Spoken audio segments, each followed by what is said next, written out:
இது நீ சாமியா அடிப்ப பாரு. ஆமா அப்படிதான். தோ இது பாரு ஏரோப்ளைன். அது எப்போ பார்த்தாச்சு.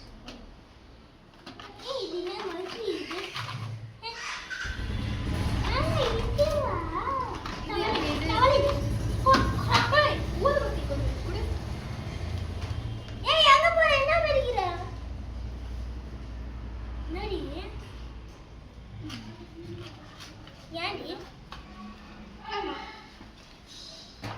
நெக்ஸ்ட் இது இருக்கு.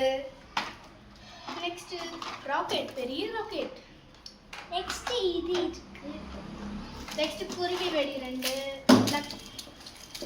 லக்ஷ்மி வெடி சின்னது, இது பெருசு. நெக்ஸ்ட் ஆட்டோ பாம் இருக்கு. நெக்ஸ்ட் ராக்கெட், சின்ன ராக்கெட். நெக்ஸ்ட் ஃப்ளவர் கார்ட்ஸ் ஒன்று